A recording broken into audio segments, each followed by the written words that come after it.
Christmas ക്രിബും നിരോധിക്കപ്പെടുമോ?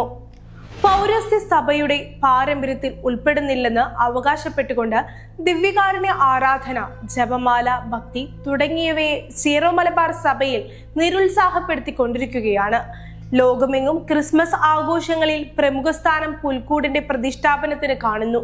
പലയിടങ്ങളിലും പാതിര കുർബാനയുടെ ശുശ്രൂഷ ആരംഭിക്കുന്നത് ക്രിബിന് മുമ്പിലാണ്. ക്രിസ്മസ് ക്രിബിന്റെ ആരംഭം 13-ാം നൂറ്റാണ്ടിലാണ്. 1223 വിശുദ്ധ ഫ്രാൻസിസ് അസീസിയാണ് ഇറ്റലിയിലെ ഗ്രേസിയോ പട്ടണത്തിൽ ആദ്യത്തെ പുൽക്കൂടിന് രൂപം കൊടുത്തത്. വിശുദ്ധ നാട് സന്ദർശിച്ച ബെത്ലഹേമിലെ യേശു പിറന്ന കാലിത്തൊഴുത്തിന് മുൻപിൽ പ്രാർത്ഥിച്ചപ്പോഴാണ് ക്രിബ് നിർമ്മിതിയുടെ ആശയം വിശുദ്ധനിൽ രൂപം കൊണ്ടത്.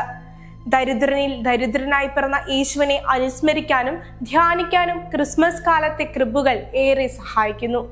നമ്മുടെ സഭയിൽ കൊണ്ടുപിടിച്ച പുനരുദ്ധാരണ ശ്രമങ്ങൾ മുന്നോട്ടു പോകുകയാണെങ്കിൽ ക്രിസ്മസ് ക്രിബുകളും ഓർമ്മയാകുന്ന കാലം അകലെയല്ല. കാരണം ഇത് പാശ്ചാത്യ സഭയുടെ സംഭാവനയാണ്. ക്രൂശിത രൂപങ്ങൾക്കും സക്രാരികൾക്കും സ്ഥാനചലനം വന്നു കഴിഞ്ഞു.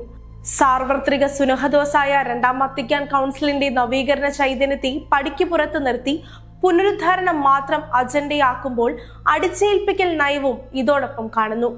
സഭയിലെ 0.0001% വരുന്ന മെത്രാൻമാർ മാത്രമാണ് തീരുമാനങ്ങൾ പലതും എടുക്കുന്നത്. ദൈവജനത്തോടൊപ്പം നടക്കണമെന്ന് നിരന്തരം ആവശ്യപ്പെടുന്ന പരിശുദ്ധ മാർപ്പാപ്പയുടെ പ്രബോധനങ്ങളും സ്വീകരിക്കപ്പെടുന്നില്ല.